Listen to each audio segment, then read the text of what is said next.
Where are you from? Well, that's an interesting question. Where are you from? Yeah. I would identify that I was born in Mexico, Okay. in the city of Juarez, Mexico. But I was adopted when I was 3 months old. So when I was adopted, I lived in New Mexico for 12 years. So I'm from Mexico. I'm from New Mexico. That's where I grew up. And I'm also from Minnesota because at the age of 12, I moved here with my new adopted father and his family. So I'm kind of from 3 places. Okay. What high school did you go to? I actually was at a small suburban high school called Orono High School out in the western suburbs. Okay. All right. Thank you. Another one is, what years were you at the U? I actually started here in 1984. Okay. And then I was here through 1986. And then I actually took a couple of years off to serve as a missionary for my church. So I took that opportunity, and then I came back in '91, and then I finished my undergraduate degree in 1996. Awesome. Thank you. So you work here at the university now? Yes. Right? Okay. Can you tell us a little about your position and what position you hold? Sure. I currently work with the Office for Equity and Diversity, and within that division is the Multicultural Center for Academic Excellence, where we are here now. I've been working in this position for the last 10 years. Previous to that, I actually worked for the Orientation and New Student Programs Office. But my role here at in the MK, as we call it, is I primarily work with pre-kindergarten through 8th grade outreach, where we bring young people in their schools and their organizations to the university. Research has shown that 4th grade is a good time to start planting the seed of higher education. Absolutely. And I've been with that program for a little over 3 years right now, and so far we've served over 10,000 youth. Nice. So that's my primary responsibility. I also do leadership training and diversity training within the university and within our unit, and then I also do some other things where I teach leadership development. Very nice. And is it the schools that you mainly focus on, are they mainly like schools in the metro area? The majority of them are. Okay. They're in the I guess say the Twin Cities area, Okay. 7-county metro area. Absolutely. So we are proud to say that we did host a group of young people from Hawaii. Nice. And we've hosted some of the people from out of state as well, including Illinois, Milwaukee, and even Nevada. Very nice. Thank you so much. In your years here at the University of Minnesota, were you a Chicano Studies major or were you a Chicano Studies minor? Chicano Studies minor. Okay. What was your major in? My major was Spanish. Was Spanish? And then I had like a special emphasis within that Spanish and public relations. Okay. And then currently, are you going to school? I'm just finishing up my very, very final last class to achieve my master's degree in the College of Education through the Youth Development and Leadership Program. Awesome. Thank you so much. All right. Now I'm going to start with questions. All right. What does Chicano Studies mean to you? For example, if someone were to ask you to define or explain it, what would you say? I would say Chicano Studies to me is my past. It's my present. It's my future. It's a lot of my identity of who I am. It is my family, and it is the heritage that my children, who are also Mexican, will carry with them.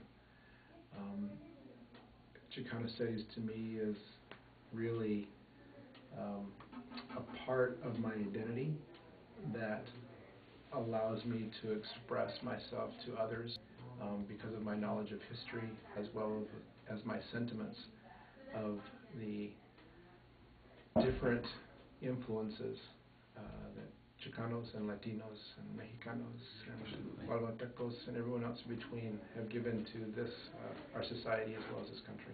Absolutely. Now you said Chicano Studies is your past, present, and future. How do you feel you promote Chicano Studies throughout the future? In what ways? I think I'm promoting in the future because I do presentations on a weekly basis with young kids, from young youth from different schools, and when given the opportunity, especially our Latino youth that will come, I will ask them questions about the history, and if they don't know that history, I'll give them a little history lesson. Right. So what I'm doing is I'm planting the seeds of Chicano Studies in their young minds so that in the future, hopefully they'll say, oh yeah, that guy talked to me about the Bracero program. Right. Or that guy talked to me about the value and importance of Cesar Chavez, which I didn't know about before. So I guess by sharing my knowledge of the past history, I'm trying to plant the seed of Chicano studies for the future. Absolutely. Thank you so much. Second question. Thinking about your time studying Chicano studies, whether it be here or another institute, how did the focus on Chicano studies impact on how you think about or view the world present day, currently? My situation was pretty different. Like I said, I was adopted, so I wasn't raised in a Latino family. And being raised here in Minnesota all my life, I never really knew what it meant to be Mexicano or Mexican or Latino. And when I first started taking Chicano studies, it was more of a suggestion rather than a desire. And it wasn't until I actually got into it, I met wonderful professors such as Guillermo Rojas and Dennis Valdez and others who really connected me with a heritage and a culture that I had never known. Sure. I'd been aware of things, language, food, music, right. But to truly know the heritage of where my people came from and their impact on this country was something that connection became really strong. And so I evolved from taking a class to fulfill a requirement to taking a class that really led me down a path of my personal identity. Sure. And you said the professors helped you out in terms of your Chicano studies views. What kind of actions or events did they partaken with you that helped you formulate Chicano views? Well, I think for one, coming to a major university and seeing a professor that looked like me Absolutely. was the first right. key. I was traditionally in classes that I was sometimes the only one in these classes, and then suddenly to be in a room in Scott Hall with a professor that looked like me, other students that looked like me, just being in that environment was powerful for me, was life-changing for me, because suddenly I felt not as a quote-unquote minority, but I felt part of the majority. If it was only on a Tuesday and Thursday from 11:15 to 12:30. And so that was important. I also was able to participate in some programs where we would celebrate Dia de los Muertos, or Day of the Dead. We would also commemorate some of the things that have happened on campus regarding Chicanos and Latinos. And also to being able to hear their stories. Again, it's one thing to read history of people, and it's another thing for that person in front of you to have their own history that they can share. And again, not everyone can do that. Not all professors on a campus have a cultural identity as strong as those that might be found in Chicano Latino studies. Absolutely. Thank you. Question number 3. How does studying Chicano studies impact your career? You know, it's interesting. Again, Chicano studies became one of those things that once it became kind of my path to my own personal identity, I always thought that I was going to use it in the future.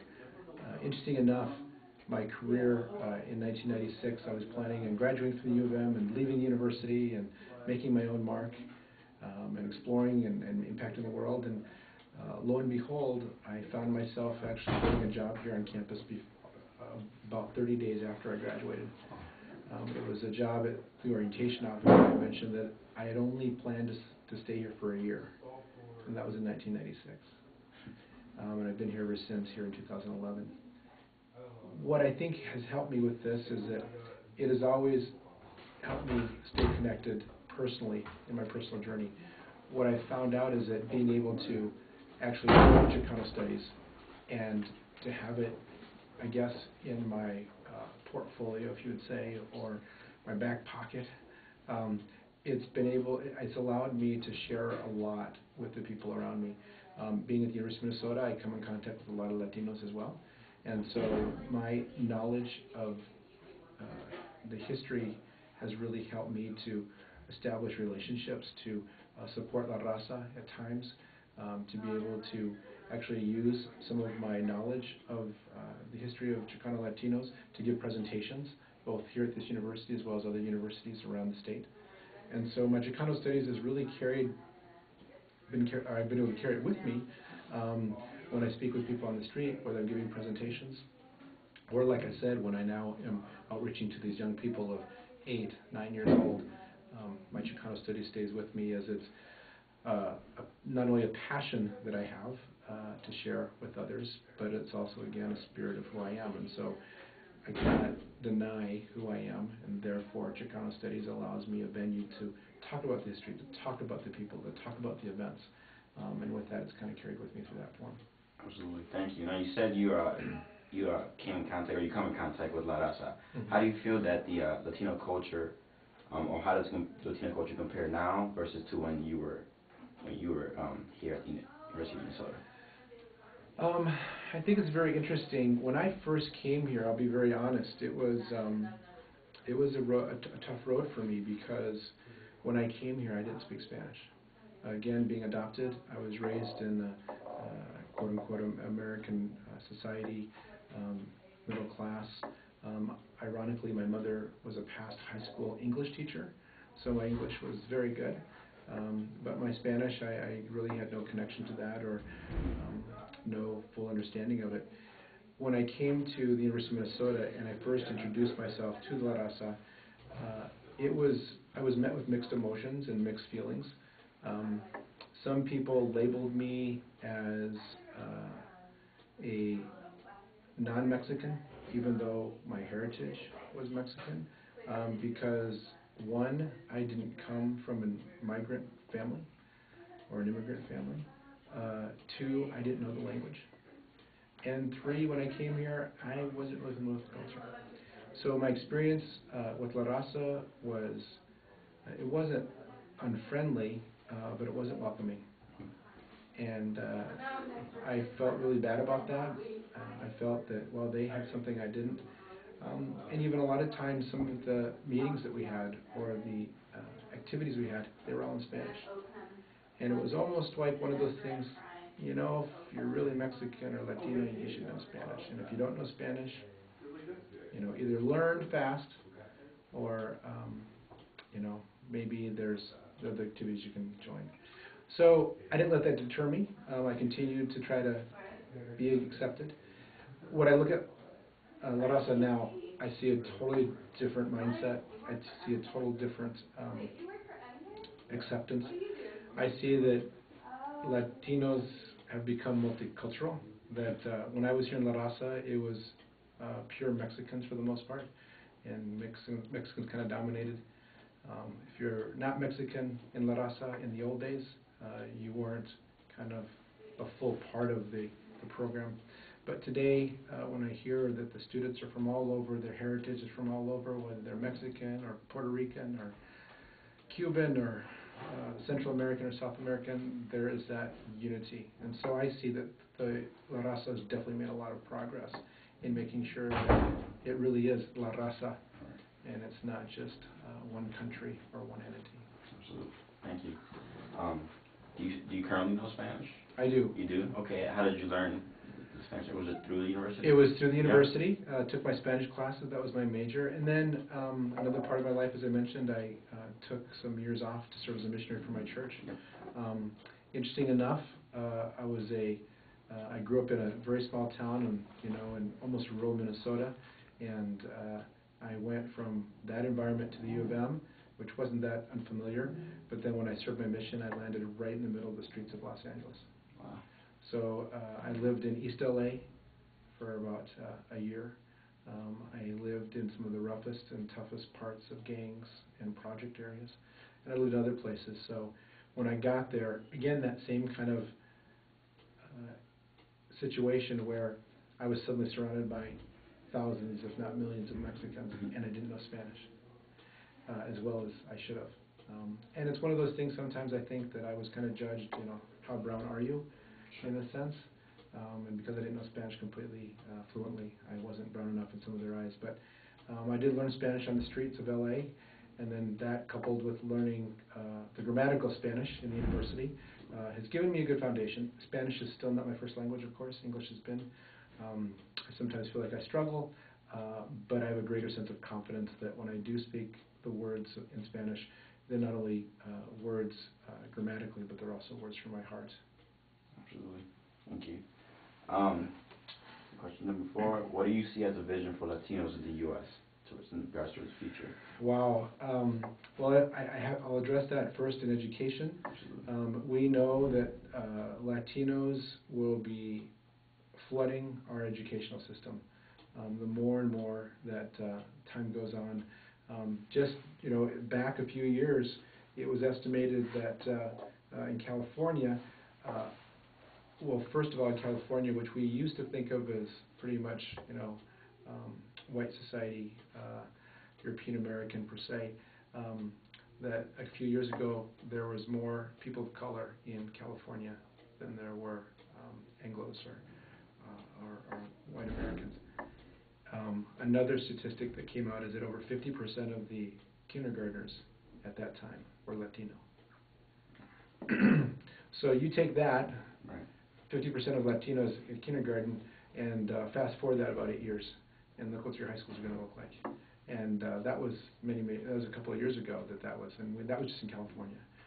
So I have no doubt that Latinos will be the next generation of college graduates, the next generation of national leaders as well as local leaders, and that Latinos will have a very, very strong presence in this country, which I'm hoping this country is ready for, because I just learned that the DREAM Act was passed today in the House of Representatives, and I think that's an incredible step forward for those of us that are familiar with the DREAM Act, on how Latinos really are progressing, and they really will shape the nation.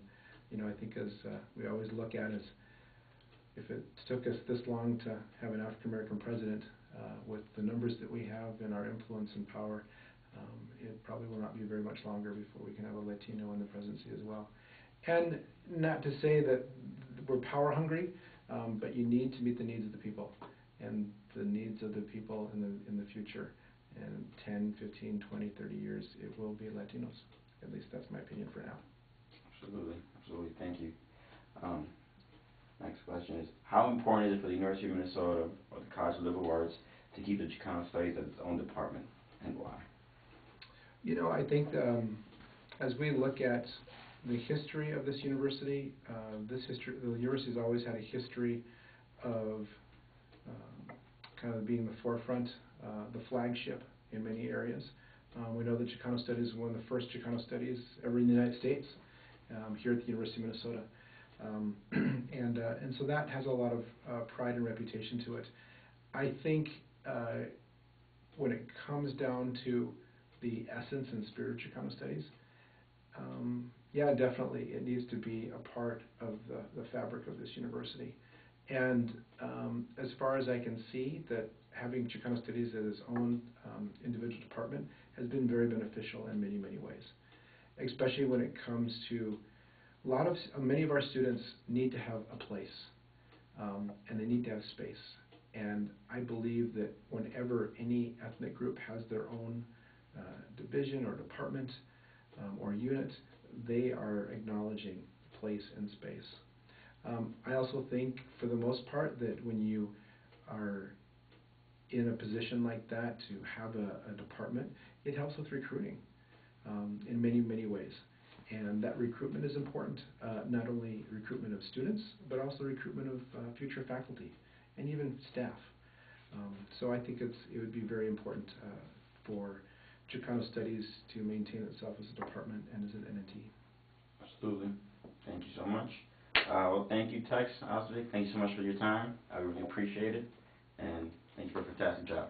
Okay. Thank you very much. It's been a pleasure. All right. Awesome.